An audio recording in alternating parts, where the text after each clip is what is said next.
Hello friends, स्वागत है आप सभी का। तो इस वीडियो में आज हम पढ़ेंगे 8th क्लास की एनसीईआरटी चैप्टर है 7। तो चैप्टर 7 है। हम 5 चैप्टर पढ़ चुके हैं। जैसा कि पता है हम सीटेट के लिए एनसीईआरटी बुक पढ़ रहे हैं। तो जो सीटेट का सिलेबस है मैंने देखा है उसमें जो 6 चैप्टर है वो नहीं दिया है सिलेबस में। आपका जो महिलाएं जाति एवं सुधार ये वाला टॉपिक दिया है। तो पहले हम सबसे पहले जो हमारे सिलेबस में है वही वाला हम चैप्टर जो है रीड करेंगे पहले। तो ठीक है, हम चलिए अपनी वीडियो शुरू करते हैं। तो अगर आप सीटेट की तैयारी कर रहे हैं तो ये वीडियो जो है आपके लिए है। सबसे पहले आप बुक रीडिंग करिए, वीडियो सुनिए, इसके बाद खुद से भी रीडिंग करिए, फिर क्वेश्चन आंसर पे जाइए। तो इससे आपको जो है चैप्टर याद होते जाएंगे। तो ठीक है, चलिए अपना चैप्टर शुरू करते हैं। चैप्टर का नाम है महिलाएं एवं जाति सुधार। तो क्या आपने कभी सोचा है कि 200 साल पहले, यहाँ बताई जा रही है कि 200 साल पहले बच्चों की जो ज़िंदगी थी कैसी रही होगी, और महिलाएं लड़कियां कैसी थी, उनकी क्या स्थिति थी समाज में।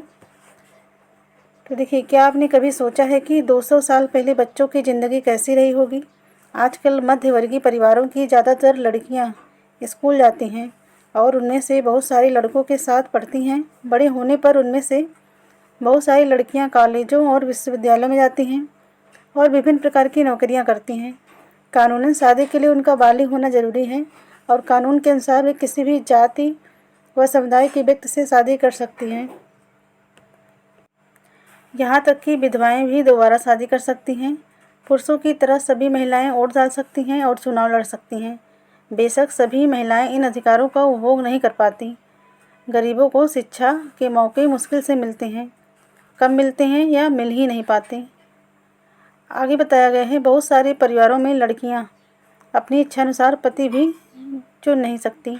200 साल पहले आज की स्थिति बताई। इसके बाद बता रहे हैं 200 साल पहले हालात बहुत भिन्न थे। ज़्यादातर बच्चों की शादी बहुत कम उम्र में ही कर दी जाती थी। हिंदू व मुसलमान दोनों धर्मों के पुरुष एक से ज़्यादा पत्नियां रख सकते थे, यानी बहुपत्नी विवाह प्रथा थी। देश के कुछ भागों में विधवाओं से ये उम्मीद की जाती थी कि वे अपने पति की चिता के साथ ही जिंदा जल जाएं। इस तरह स्वेच्छा से या ज़बरदस्ती मार दी गई महिलाओं को सती कहकर महामंडित किया जाता था। यानी जिसका पति मर जाता था तो उसकी पत्नी सती हो जाती थी। और जो सती होती थी जो महिला, उनको क्या कहा जाता था? जो महिलाएं मार दी जाती थी चिता के अग्नि में जलाकर, उन्हें सती कहा जाता था। सती का अर्थ क्या होता है? सती शब्द का अर्थ है सदाचारी महिला, यानी जो अपने पति के साथ सती हो गई वो सदाचारी महिला थी। संपत्ति पर भी महिलाओं के अधिकार बहुत सीमित थे। शिक्षा तक महिलाओं की प्रायः कोई पहुंच नहीं थी। देश के बहुत सारे भागों में लोगों का विश्वास था कि अगर औरत पढ़ी लिखी होगी तो वह जल्दी विधवा हो जाएगी। यहाँ देखिए एक चित्र दिया गया है, पहले चित्र देख लीजिए आप। देखिए यहाँ अग्नि जल रही है, चिता जल रही है। महिला यहाँ सती होने के लिए एक महिला खड़ी है, उसको जबरदस्ती उस आग में कूदने के लिए विवश किया जा रहा है। ये चित्र है, इसे चित्र का नाम है सती। इसे बालथाजर साल्विन द्वारा बनाया गया चित्र है। 1813 भारत आने वाले यूरोपीय चित्रकारों द्वारा बनाई गई सती की बहुत सारी तस्वीरों में से यह एक है। सती प्रथा को पूर्वी समाजों की बर्बरता के सबूत के तौर पर देखा जाता था। आगे है, नेक्स्ट पेज में चलते हैं। अब बताया जा रहा है, समाज में सिर्फ स्त्रियों और पुरुषों के बीच ही फर्क नहीं था। ज़्यादातर इलाकों में लोग जातियों में भी बटे हुए थे। ब्राह्मण और क्षत्रिय खुद को ऊंची जाति का मानते थे और इसके बाद व्यापार और महाजनी आदि से जुड़ी जातियों जिन्हें प्रायः वैश्य कहा जाता था का स्थान आता था। फिर काश्तकार, बुनकर व कुम्हार जैसे दस्तकार आते थे जिन्हें शूद्र कहा जाता था। इस श्रेणी क्रम की सबसे निचली पायदान पर ऐसी जातियां थीं जो गांवों शहरों को साफ सुथरा रखती थीं, ऐसे काम धंधे करती थी जिन्हें ऊंची जातियों के लोग दूषित कार्य मानते थे, यानी ऐसे काम जिनकी वजह से उनकी जाति भ्रष्ट हो जाती थी। ऊंची जातियां निचले पायदान पर खड़ी इन जातियों के लोगों को अछूत मानती थी। इन लोगों को मंदिरों में प्रवेश करने, सवर्ण जातियों के इस्तेमाल वाले कुओं से पानी निकालने या ऊंची जातियों के आधिपत्य वाले घाट तालाबों पर नहाने की छूट नहीं होती थी। उन्हें निम्न दर्जे का मनुष्य माना जाता था। 19वीं और 20वीं सदी के दौरान इनमें से बहुत सारे कायदे कानून और नज़रिए धीरे धीरे बदलते गए। तो आइए देखें कि ऐसा कैसे हुआ। आगे अब आप पढ़ेंगे कि जो समाज में जो भेदभाव बताया गया है ऐसा हो रहा था, तो क्या जो लोग उससे पीड़ित थे वो कुछ किए कि नहीं उसके लिए। तो चलिए आगे। परिवर्तन की दिशा में उठते कदम। 19वीं सदी की शुरुआत से ही हमें सामाजिक रीति रिवाजों और मूल्य मान्यताओं से संबंधित बहस, मुबाहिसे और चर्चाओं का स्वरूप बदलता दिखाई देता है। इसकी एक अहम वजह यह थी कि संचार के नए तरीके विकसित हो रहे थे।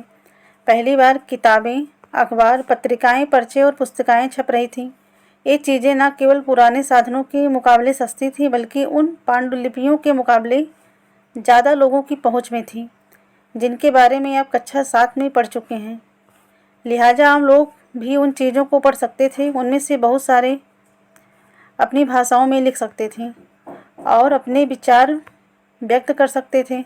नए शहरों में तमाम तरह के सामाजिक, राजनीतिक, आर्थिक और धार्मिक मुद्दों पर पुरुषों और कभी कभी महिलाओं के बीच चर्चा होती रहती थी। ये चर्चाएं आम जनता तक पहुंच सकती थीं और सामाजिक परिवर्तन के आंदोलनों से जुड़ी होती थीं। इस तरह की बहसें अक्सर भारतीय सुधारकों और सुधार संगठनों की तरफ से शुरू होती थी। राजा राम मोहन राय 1772 से 1833 इसी तरह के एक सुधारक थे। उन्होंने कलकत्ता में ब्रह्मो सभा के नाम से एक सुधारवादी संगठन बनाया था। ब्रह्मो सभा किसने बनाया? राजा राम मोहन राय ने। कहाँ बनाया? कलकत्ता में।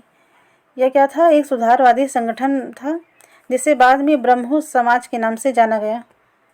आगे है, राजा राम मोहन राय जैसे लोगों को सुधारक इसलिए कहा जाता है क्योंकि वे मानते थे कि समाज में परिवर्तन लाना और अन्यायपूर्ण तौर तरीकों से छुटकारा पाना जरूरी है।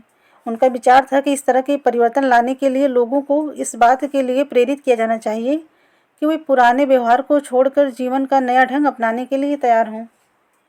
आगे है, राम मोहन राय देश में पश्चिमी शिक्षा का प्रसार करने और महिलाओं के लिए ज़्यादा स्वतंत्रता व समानता के पक्षधर थे। इनकी बातें आप ध्यान दिए रहिए। ये किसके पक्षधर थे? पश्चिमी शिक्षा का प्रसार करने और महिलाओं के लिए ज़्यादा स्वतंत्रता व समानता के पक्षधर थे। उन्होंने इस बारे में लिखा है कि किस तरह महिलाओं को जबरन घरेलू कामों से बांध कर रखा जाता था। उनकी दुनिया घर और रसोई तक ही सीमित कर दी जाती थी और उन्हें बाहर जाकर पढ़ने लिखने की इजाज़त नहीं दी जाती थी। आगे है, देखिए यहाँ एक चित्र दिया गया है। इसमें लिखा है राजा राम मोहन राय, रेमब्रांट पील द्वारा बनाए गए चित्र, 1833। आगे, विधवाओं की जिंदगी में बदलाव लाने की कोशिश। राम मोहन राय इस बात से काफ़ी दुखी थे कि विधवा औरतों को अपनी ज़िंदगी में भारी कष्टों का सामना करना पड़ता है। इसी बात को ध्यान में रखते हुए उन्होंने सती प्रथा के खिलाफ मुहिम छेड़ी थी। राम मोहन राय संस्कृत, फारसी तथा अन्य कई भारतीय एवं यूरोपीय भाषाओं के अच्छे ज्ञाता थे। उन्होंने अपने लेखन के जरिए यह सिद्ध करने का प्रयास किया कि प्राचीन ग्रंथों में विधवाओं को जलाने की अनुमति कहीं नहीं दी गई है, जैसा कि आपने अध्याय 6 में पढ़ा है। 19वीं सदी के प्रारंभ तक बहुत सारे अंग्रेज अफसर भी भारतीय परंपराओं और रीति रिवाजों की आलोचना करने लगे थे। वे राम मोहन राय के विचारों को सही मानते थे क्योंकि उनकी एक विद्वान व्यक्ति के रूप में प्रतिष्ठा थी। आगे है, फलस्वरूप 1829 में सती प्रथा पर पाबंदी लगा दी गई। कब लगी? 1829 में सती प्रथा पर पाबंदी लगा दी गई। राम मोहन राय ने इस अभियान के लिए जो रणनीति अपनाई उसे बाद के सुधारकों ने भी अपनाया। जब भी वे किसी हानिकारक प्रथा को चुनौती देना चाहते थे तो अक्सर क्या करते थे? वे प्राचीन धार्मिक ग्रंथों से ऐसे श्लोक या वाक्य ढूंढने का प्रयास करते थे जो उनकी सोच का समर्थन करते हों। इसके बाद वे दलील देते थे कि संबंधित वर्तमान रीति रिवाज प्रारंभिक परंपरा के खिलाफ हैं। एक चित्र बना हुआ है, यहाँ देखिए नीचे, चित्र नंबर 3। यहाँ कुंडों पर झूलने का त्यौहार। इस लोकप्रिय त्यौहार में भक्त पारंपरिक अनुष्ठानों के तहत अजीब तरह से कष्ट सहने का अभ्यास करते थे। वे अपनी खाल में कुंडा भेद कर एक झूले पर लटक जाते थे। 19वीं शताब्दी के पूर्वार्ध में जब यूरोपीय अफसरों ने भारतीय रीति रिवाजों और अनुष्ठानों को बर्बर कहकर उनकी आलोचना शुरू की तो इस त्यौहार की खास तौर से आलोचना की गई। देखिए यहाँ स्रोत एक, पहले हम उन्हें लकड़ियों में बांध देते हैं। राम मोहन राय ने अपनी विचारों का प्रसार करने के लिए बहुत सारे पर्चे लिखे थे। इनमें से कुछ पर्चे किसी खास रिवाज के समर्थक और आलोचकों के बीच बहस के रूप में लिखे गए थे। सती प्रथा के बारे में इसी तरह का एक उदाहरण देखिए। सती समर्थक औरतें कुदरती तौर पर कम समझदार, बिना दृढ़ संकल्प वाली, भरोसे के योग्य नहीं होती हैं। उनमें से बहुत सारी खुद ही अपने पति की मृत्यु के बाद उसके साथ जाने की कामना करने लगती हैं। जो सती समर्थक थे उनका यही कहना है। परंतु वे कहीं धधकती आग से भाग न निकले, इसलिए पहले हम उन्हें चिता की लकड़ियों में कसकर बांध देते हैं। अब सती विरोधी क्या कह रहे हैं अपने तर्क में? आप लोगों ने महिलाओं को अपनी स्वाभाविक क्षमता का प्रदर्शन करने का सही मौका ही कब दिया? फिर भला तुम ये कैसे कह सकते हो कि उनमें समझ नहीं होती? अगर ज्ञान और शिक्षा के बाद भी कोई व्यक्ति ना समझ सकता हो या पढ़ाई गई चीज़ों को ग्रहण ना कर पाए तो हम उसे अच्छा मान सकते हैं, परंतु अगर तुम औरतों को पढ़ने का मौका ही ना दोगे तो उन्हें कमतर कैसे कह सकते हो? तो यह इनका तर्क था।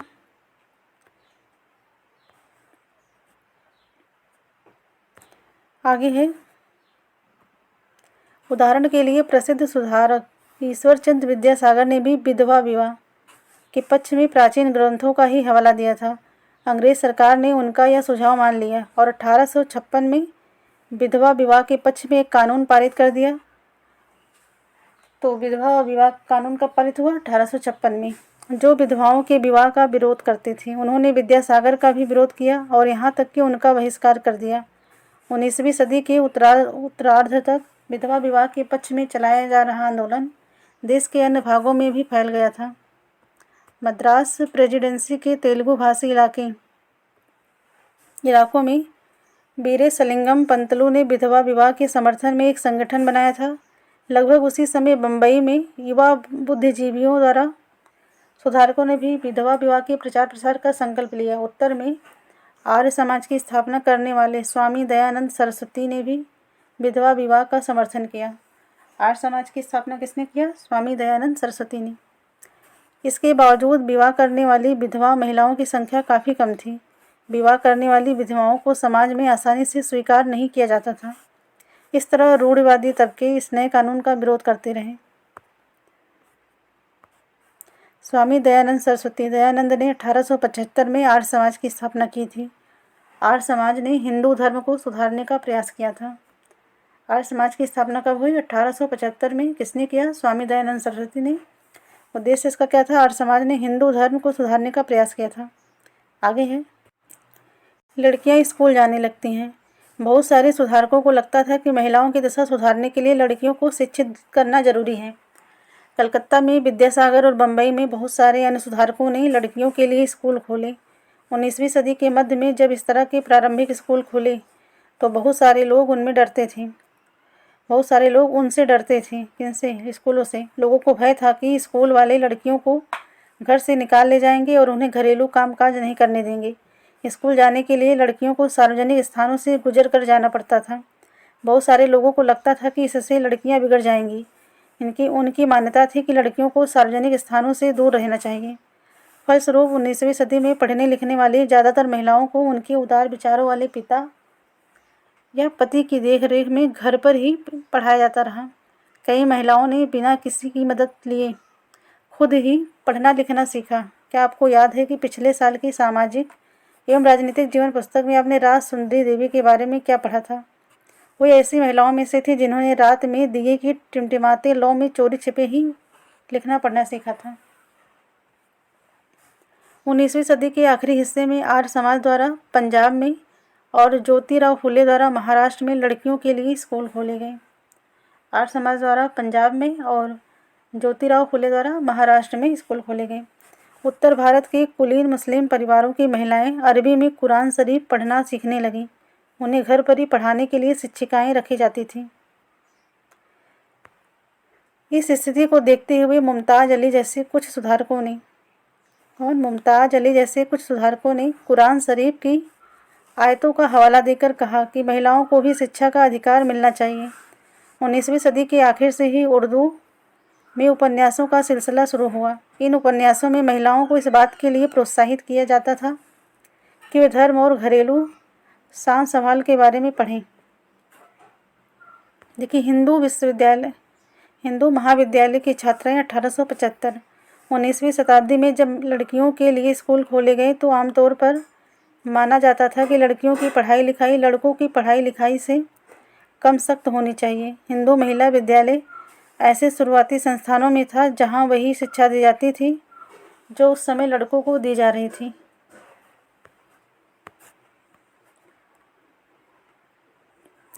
आगे महिलाओं के बारे में महिलाएं लिखने लगीं। 20वीं सदी की शुरुआत से ही बहुत सारी मुस्लिम महिलाओं ने महिला शिक्षा को बढ़ावा देने के लिए अहम भूमिका अदा की। जैसे भोपाल की बेगमों ने अलीगढ़ में लड़कियों के लिए प्राथमिक स्कूल खोला। किसने? भोपाल की बेगमों ने अलीगढ़ में लड़कियों के लिए प्राथमिक स्कूल खोला। बेगम रुकैया सखावत हुसैन भी इस दौर की एक प्रभावशाली महिला थी, जिन्होंने कलकत्ता और पटना में मुस्लिम लड़कियों के लिए स्कूल खोले। वह रूढ़िवादी विचारों की कटु आलोचक थीं और उनका मानना था कि प्रत्येक धर्म के धार्मिक नेताओं ने औरतों को निचले दर्जे में रखा है। 1880 के दशक तक आते आते भारतीय महिलाएं विश्वविद्यालयों में प्रवेश लेने लगी थीं। उनमें से कुछ चिकित्सक और कुछ शिक्षिका बन गईं।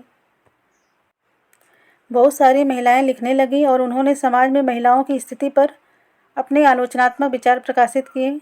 पूना में घर पर ही रहकर शिक्षा प्राप्त करने वाली ताराबाई शिंदे ने स्त्री पुरुष तुलना नाम से एक किताब प्रकाशित की। तो स्त्री पुरुष तुलना पुस्तक किसकी है? ताराबाई शिंदे की। जिसमें क्या था? जिसमें पुरुषों और महिलाओं के बीच मौजूद सामाजिक फर्कों की आलोचना की गई थी। संस्कृत की महान विद्वान पंडिता रमाबाई का मानना था कि हिंदू धर्म महिलाओं का दमन करता है। उन्होंने ऊंची जातियों की हिंदू महिलाओं की दुर्दशा पर एक किताब भी लिखी थी। उन्होंने पूना में एक विधवा गृह की स्थापना की, जहां ससुराल वालों के हाथों से अत्याचार झेल रही महिलाओं को पनाह दी जाती थी। वहाँ महिलाओं को ऐसी चीज़ें सिखाई जाती थी जिनके सहारे वे अपनी रोजी रोटी चला सकें। जाहिर है कि इन सब बातों से रूढ़िवादी खेमे के लोग काफ़ी आग बबूला हुए। उदाहरण के लिए बहुत सारे हिंदू राष्ट्रवादियों को लगने लगा था कि हिंदू महिलाएं पश्चिमी तौर तरीके अपना रही हैं, जिससे हिंदू संस्कृति भ्रष्ट होगी और पारिवारिक संस्कार नष्ट हो जाएंगे। रूढ़वादी मुसलमान भी इन बदलावों के नतीजों को लेकर चिंतित थे। आगे हैं, जैसा कि आप देख सकते हैं 19वीं सदी के आखिर तक खुद महिलाएं भी सुधारों के लिए बढ़ चढ़कर प्रयास करने लगी थी। उन्होंने किताबें लिखी, पत्रिकाएं निकाली, स्कूल और प्रशिक्षण केंद्र खोले तथा महिलाओं को संगठित किया। 20वीं सदी की शुरुआत से वे महिलाओं को मताधिकार, बेहतर स्वास्थ्य सुविधाएं और शिक्षा के अधिकार के बारे में कानून बनवाने के लिए राजनीतिक दबाव समूह बनाने लगी थीं।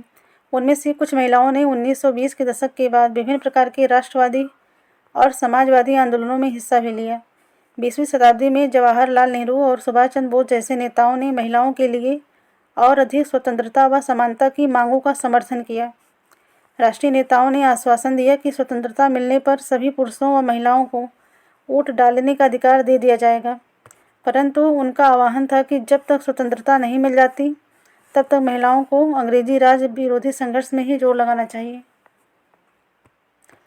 यहाँ दिया है एक स्रोत, जब औरत का पति मर जाता है। अपनी पुस्तक स्त्री पुरुष तुलना पुस्तक किसकी है? ताराबाई शिंदे ने लिखा था। क्या औरत को अपनी ज़िंदगी उतनी ही प्यारी नहीं होती जितनी कि तुम्हें तुम्हारी ज़िंदगी प्यारी है? ये तो कुछ ऐसी बात हो गई मानो महिलाएं पुरुषों से बिल्कुल अलग चीज़ों से बनी हों, मानो ये धूल व चट्टानों या जंग लगे लोहे से बनी हों और तुम और तुम्हारी ज़िंदगी शुद्ध सोने की बनी हो। तुम मुझसे पूछते हो कि मेरा क्या मतलब है? मेरा मतलब यह है कि जब औरत का पति मर जाता है तो उसका क्या हश्र होता है। नाई आता है और उसके लहराते बाल साफ कर देता है, सिर्फ इसलिए कि तुम्हारी आंखों का ठंडक पड़ जाए। उसे शादी, ब्याह, आवभगत और उन शुभ अवसरों से बहिष्कृत कर दिया जाता है जहाँ विवाहित महिलाएं जाती हैं। और भला इन पाबंदियों की वजह क्या है? क्योंकि उसका पति मर चुका है, वह अभागी है, दुर्भाग्य उसके माथे पर खुदा हुआ है, उसका चेहरा देखा नहीं जाता या अशुभ होता है। ताराबाई शिंदे स्त्री पुरुष तुलना से लिया गया है, आज भी होता है। आगे है,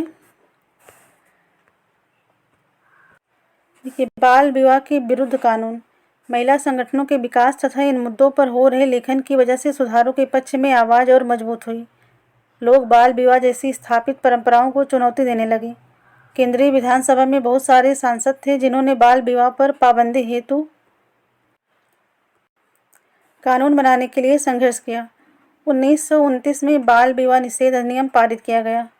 बाल विवाह निषेध अधिनियम कब पारित किया गया? 1929 में। इस कानून के बारे में वैसी कड़वी बहसें और संघर्ष नहीं हुए जैसे पुराने सुधारवादी कानूनों के बारे में हुए थे। इस कानून के अनुसार 18 साल से कम उम्र के लड़के और 16 साल से कम उम्र की लड़की की शादी नहीं की जा सकती। बाद में यह उम्र बढ़ाकर क्रमशः 21 साल और वह 18 साल कर दी गई। यहाँ देखिए चित्र दिया गया है। 8 साल की दुल्हन या 20वीं शताब्दी की शुरुआत में एक बाल वधू का चित्र है। क्या आपको पता है कि आज भी हमारे देश में 20% से ज़्यादा लड़कियों की शादी जो है 18 साल से पहले ही हो जाती है। आपने ऊपर महिलाओं के बारे में पढ़ा, अब आप पढ़ेंगे जाति और समाज सुधार। हमने अभी जिन समाज सुधारकों का जिक्र किया है उनमें से कई जातीय गैर बराबरी के विरोध भी उनमें से कई जाति गैर बराबरी के भी विरोधी थे। राम मोहन राय ने जाति व्यवस्था की आलोचना करने वाले एक पुराने बौद्ध ग्रंथ का अनुवाद किया। प्रार्थना समाज भक्ति परंपरा का समर्थक था जिसमें सभी जातियों की आध्यात्मिक समानता पर जोर दिया गया था। जाति उन्मूलन के लिए काम करने के लिए बम्बई में 1840 में परमहंस मंडली का गठन किया गया। परमहंस मंडली का गठन कब किया गया था? 1840 में। इन सुधारकों और सुधार संगठनों के सदस्यों में से बहुत सारे ऊंची जातियों के लोग थे। गुप्त बैठकों में ये सुधारक भोजन और स्पर्श जैसे मामलों से जातीय कायदे कानूनों का उल्लंघन करते थे जिससे अपने जीवन में भी जातीय पूर्वाग्रहों और बंधनों से निजात पा सकें। कई लोग ऐसे थे जो जाति आधारित समाज व्यवस्था में होने वाले अन्याय के विरुद्ध थे। 19वीं सदी में ईसाई प्रचारक आदिवासी समुदायों और निचली जातियों के बच्चों के लिए स्कूल खोलने लगे थे। इस प्रकार इन बच्चों को बदलती दुनिया में अपना रास्ता ढूंढने के नए साधन मिलने लगे थे। उसी समय बहुत सारे गरीब लोग शहरों में निकल रही नौकरियों की तलाश में गांव छोड़कर भी जा रहे थे। नए कारखानों और नगर पालिकाओं में नई नौकरियां निकल रही थीं। कल्पना कीजिए इससे मजदूरी की कितनी मांग पैदा हुई होगी। शहरों में नालियां बनाई जानी थी, सड़कें बिछानी थी,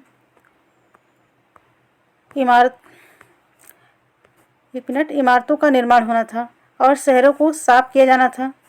इसके लिए कुलियों, खुदाई करने वालों, बोझा ढोने वालों, ईंट बनाने वालों, नालियां साफ करने वालों, सफाई कर्मियों, पालकी ढोने वालों, रिक्शा खींचने वालों की ज़रूरत थी। यह श्रम कहाँ से आया? इन कामों को संभालने के लिए गांव और छोटे कस्बों के गरीब शहरों की तरफ जाने लगे जहां मजदूरी की मांग पैदा हो रही थी। शहर जाने वालों में से बहुत सारे निम्न जातियों के लोग भी थे। कुछ लोग असम, मॉरिशस, त्रिनाद और इंडोनेशिया आदि स्थानों पर बागानों में काम करने भी चले गए।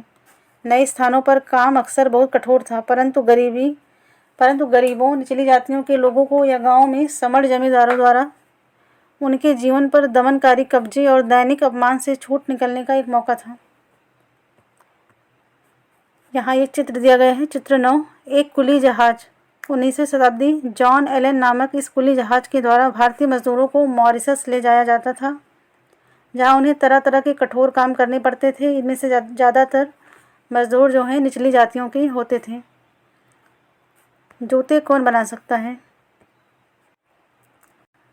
चमड़े का काम करने वालों को परंपरागत रूप से नीची नज़र से देखा जाता है क्योंकि वे मृत पशुओं का चमड़ा निकालते हैं जिन्हें गंदा व दूषित माना जाता है। पहले विश्व युद्ध के दौरान सेना के लिए जूतों की जबरदस्त मांग पैदा हो गई थी, परंतु चमड़े के कामों के प्रति जातीय पूर्वाग्रहों की वजह से केवल परंपरागत चमड़ा कामगार और मोची ही जूते तैयार कर सकते थे।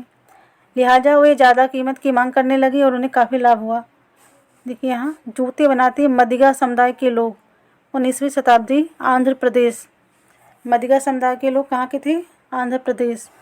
मौजूदा आंध्र प्रदेश में मदिगा एक महत्वपूर्ण अछूत जाति रही है। वे पशुओं के शवों को साफ करने में, चमड़ा तैयार करने और चप्पल जूतियाँ सीने में माहिर थे। आगे है, इसके अलावा दूसरी तरह की नौकरियां भी सामने आ रही थी। उदाहरण के लिए सेना में भी लोगों की ज़रूरत बढ़ गई थी। अछूत माने जाने वाले महार समुदाय के बहुत सारे लोगों को महार रेजिमेंट में नौकरी मिल गई। दलित आंदोलन के नेता B.R. अम्बेडकर के पिता एक सैनिक स्कूल में ही पढ़ाते थे। आगे है, देखिए, कक्षा में जगह नहीं। बम्बई प्रेसिडेंसी में 1829 में भी अछूतों को सरकारी स्कूलों में घुसने नहीं दिया जाता था। जब उन्होंने इस अधिकार के लिए सख्ती से आवाज़ उठाई तो उन्हें कक्षा के बाहर बरामदे में बैठकर सबक सुनने की इजाज़त दे दी गई, ताकि वे कमरे को दूषित ना कर सकें जहां ऊंची जाति के लड़कों को पढ़ाया जाता था।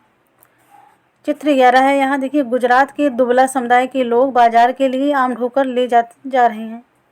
दुबला मजदूर सवर्ण जमींदारों के पास मजदूरी करते थे। वे उनके खेत संभालते थे और जमींदार के घर आंगन में तमाम छोटे बड़े काम करते थे। तो दुबला कहाँ के थे? गुजरात के। आगे है, समानता और न्याय की मांग। अगर भेदभाव होगा तो मांग उठेगी समानता और न्याय की। आगे है, 19वीं सदी के दूसरे हिस्से तक गैर ब्राह्मण जातियों के भीतर से भी लोग जातीय भेदभाव के खिलाफ आवाज़ उठाने लगे थे। उन्होंने सामाजिक समानता और न्याय की मांग करते हुए आंदोलन शुरू कर दिए थे। मध्य भारत में सतनामी आंदोलन की शुरुआत घासीदास ने की। तो क्वेश्चन पूछा जाता है, सतनामी आंदोलन की शुरुआत किसने की? घासीदास ने। कहाँ? मध्य भारत में। जिन्होंने चमड़े का काम करने वालों को संगठित किया, उनकी सामाजिक स्थिति में सुधार के लिए आंदोलन छेड़ दिया। और पूर्वी बंगाल में हरिदास ठाकुर के मतुआ पंथ ने चांडाल काश्तकारों के बीच काम किया। हरिदास ने जाति व्यवस्था को सही ठहराने वाले ब्राह्मणवादी ग्रंथों पर सवाल उठाया, जिसे आज केरल कहा जाता है। वहाँ एझावा जाति के श्री नारायण गुरु ने अपने लोगों के बीच एकता का आदर्श रखा। उन्होंने जातिगत भिन्नता के आधार पर लोगों के बीच भेदभाव करने का विरोध किया। उनके अनुसार सारी मानवता की एक ही जाति है। उनका एक महत्वपूर्ण कथन था, ओरु जाति ओरु मतम ओरु दैवम मनुष्यानु। मानवता की एक जाति, एक धर्म, एक ईश्वर। इन सभी पंथों की स्थापना ऐसे लोगों ने की थी जो गैर ब्राह्मण जातियों से थे और उनके बीच ही काम करते थे। उन्होंने उन आदतों और तौर तरीकों को बदलने का प्रयास किया जो प्रभुत्वशाली जातियों का अपमान करने के लिए उकसाती थी। आगे है, उन्होंने उन आदतों और तौर तरीकों को बदलने का प्रयास किया जो प्रभुत्वशाली जातियों का अपमान करने के लिए उकसाती थी। उन्होंने अधीनस्थ जातियों में स्वाभिमान का भाव पैदा करने का प्रयास किया। देखिए, गुलामगिरी जो पुस्तक है किसने लिखी थी? ज्योतिबा फुले ने। निम्न जाति नेताओं में ज्योतिराव फुले सबसे मुखर नेताओं में से थे। 1827 में जन्मे ज्योतिराव फुले ने ईसाई प्रचारकों द्वारा खोले गए स्कूलों में शिक्षा पाई थी। बड़े होने पर उन्होंने जाति आधारित समाज में फैले अन्याय के बारे में अपने विचार व्यक्त किए। उन्होंने ब्राह्मणों के इस दावे पर खुलकर हमला बोला कि आर्य होने के कारण वे औरों से श्रेष्ठ हैं।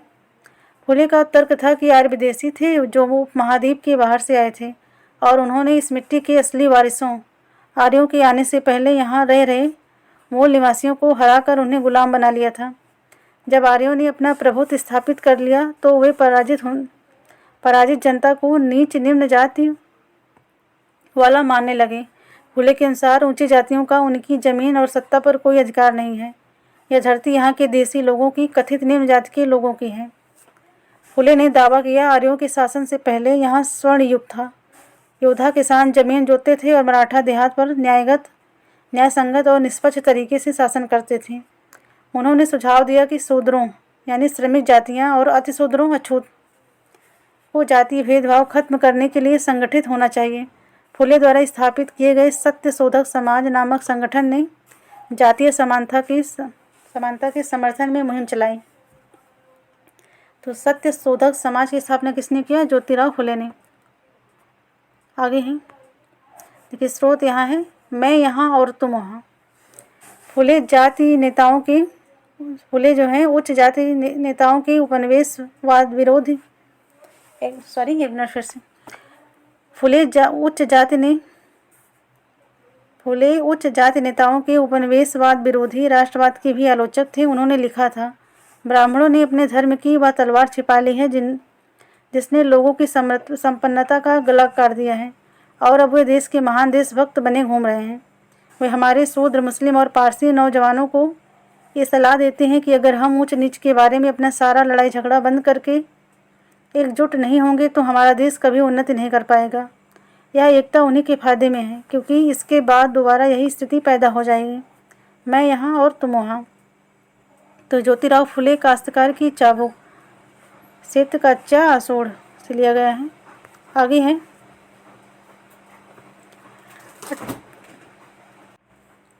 1873 में फुले ने गुलामी नामक एक किताब लिखी। इससे लगभग 10 साल पहले अमेरिकी गृह युद्ध हो चुका था, जिसके फलस्वरूप अमेरिका में दास प्रथा खत्म कर दी गई थी। फुले ने अपनी पुस्तक उन सभी अमेरिकियों को समर्पित की जिन्होंने गुलामों को मुक्ति दिलाने के लिए संघर्ष किया था। इस तरह उन्होंने भारत की निम्न जातियों और अमेरिका के काले गुलामों की दुर्दशा को एक दूसरे से जोड़ दिया। जैसा कि इस उदाहरण से पता चलता है, फुले ने जाति व्यवस्था की अपनी आलोचना को सभी प्रकार की गैर बराबरी से जोड़ दिया था। वह उच्च जाति महिलाओं की दुर्दशा, मजदूरों की मुसीबतों और निम्न जातियों के अपमानपूर्ण हालात के बारे में गहरे तौर पर चिंतित थे। जाति सुधार का यह आंदोलन 20वीं सदी में भी पश्चिम भारत में B.R. अम्बेडकर और दक्षिण में E.V. रामास्वामी नायकर जैसे महान दलित नेताओं के नेतृत्व में चलता रहा। यहाँ देखिए स्रोत दिया है, हम भी इंसान हैं।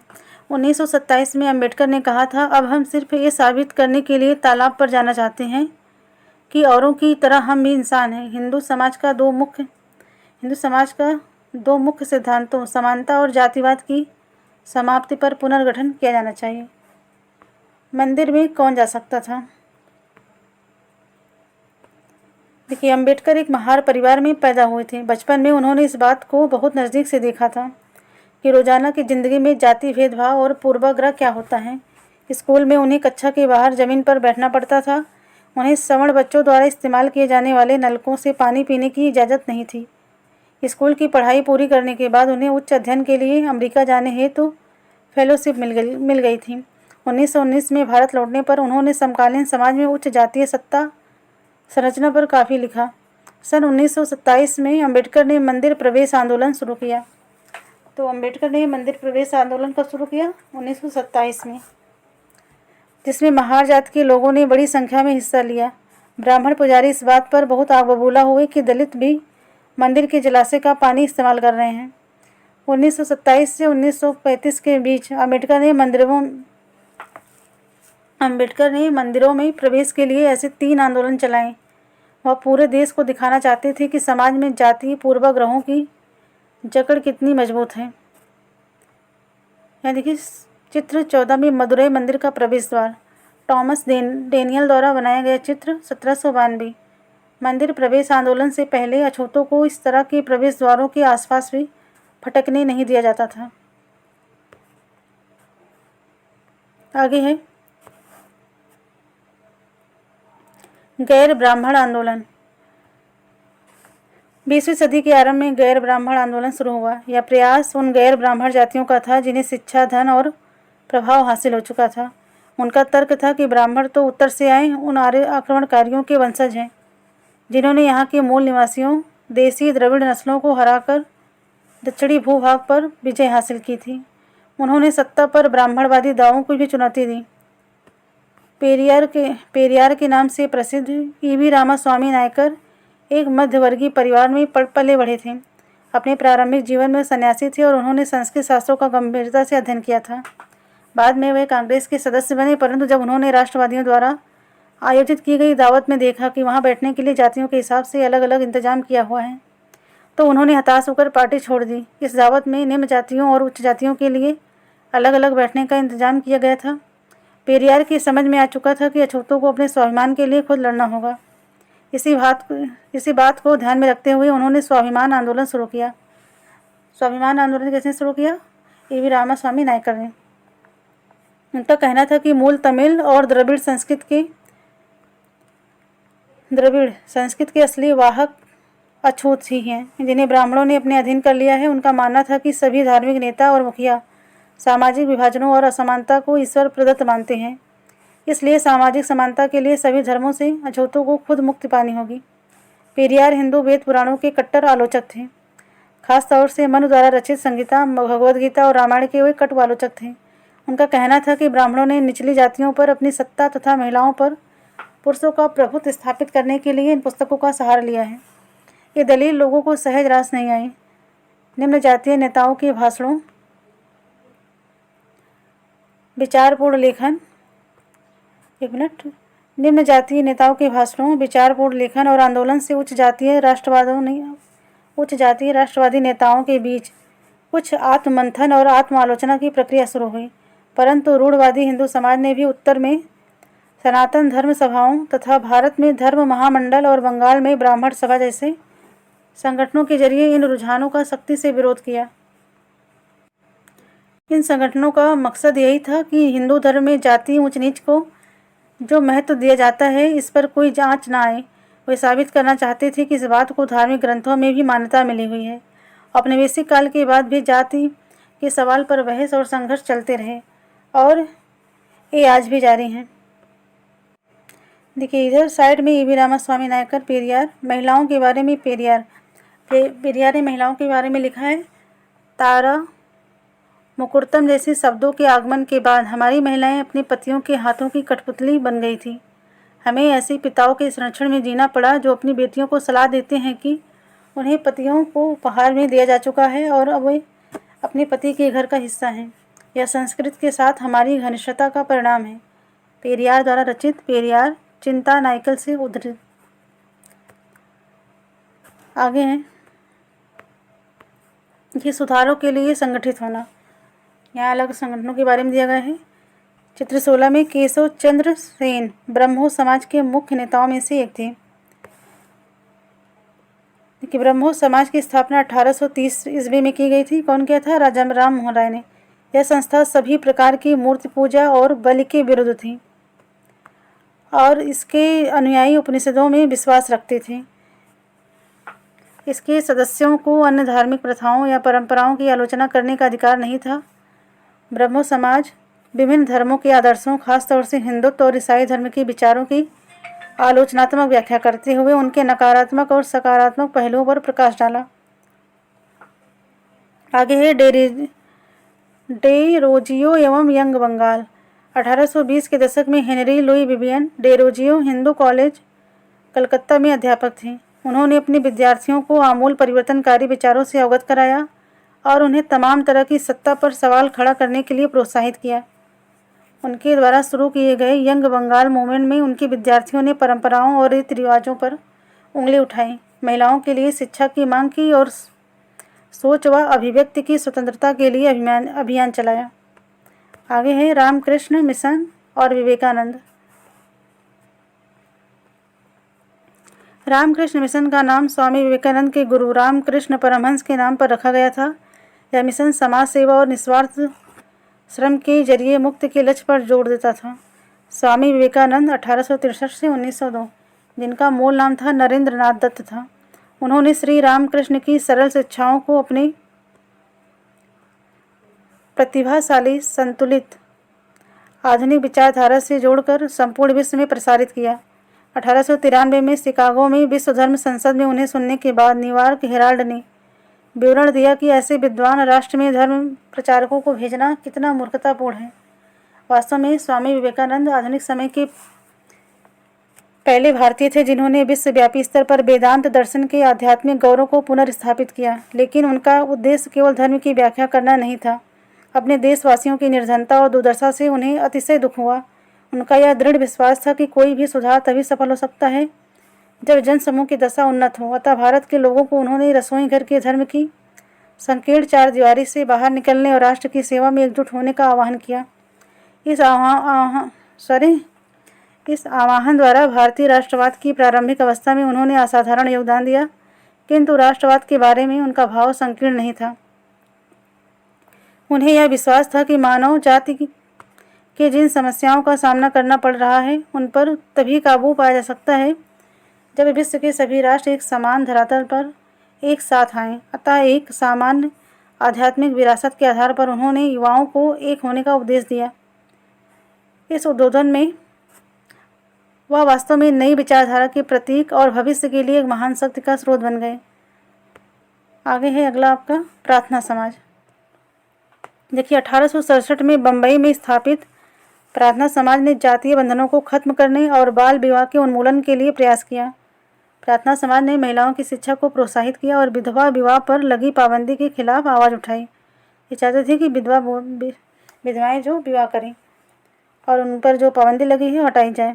उनकी धार्मिक बैठकों में हिंदू, बौद्ध और ईसाई ग्रंथों पर विचार विमर्श किया जाता था। बेद समाज मद्रास में 1864 में बेद समाज की स्थापना हुई। बेद समाज ब्रह्मो समाज से प्रेरित था।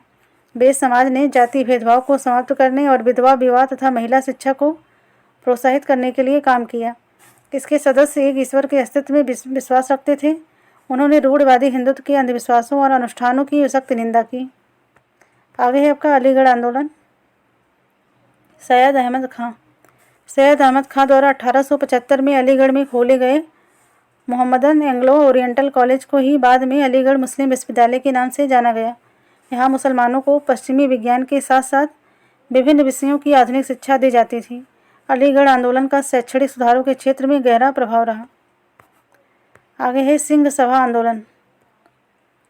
सिखों के सुधारवादी संगठन के रूप में सिंह सभाओं की स्थापना 1873 में अमृतसर से शुरू हुई थी। बाद में 1879 में लाहौर में भी सिंह सभा का गठन किया गया। इन सभाओं ने सिख धर्म को अंधविश्वासों, जाति भेदभाव और ऐसे आचरण जिसे वे गैर सिख समझती थी से मुक्त कराने का प्रयास किया। उन्होंने सिखों को शिक्षा के लिए प्रोत्साहित किया, जिसमें अक्सर आधुनिक ज्ञान के साथ साथ सिख धर्म के सिद्धांतों को भी पढ़ाया जाता था। यहाँ देखिए खालसा कॉलेज अमृतसर 1892 में सिख सभा आंदोलन के नेताओं द्वारा स्थापित किया गया। तो यहाँ आपका चैप्टर समाप्त होता है। इस चैप्टर का जो क्वेश्चन है, जब चैप्टर समाप्त हो जाएंगे सारे तो आपको सभी चैप्टर के क्वेश्चन मिलेंगे। अगर वीडियो अच्छी लग रही है तो लाइक शेयर करें, चैनल पर नए हैं तो सब्सक्राइब करें। Thank you.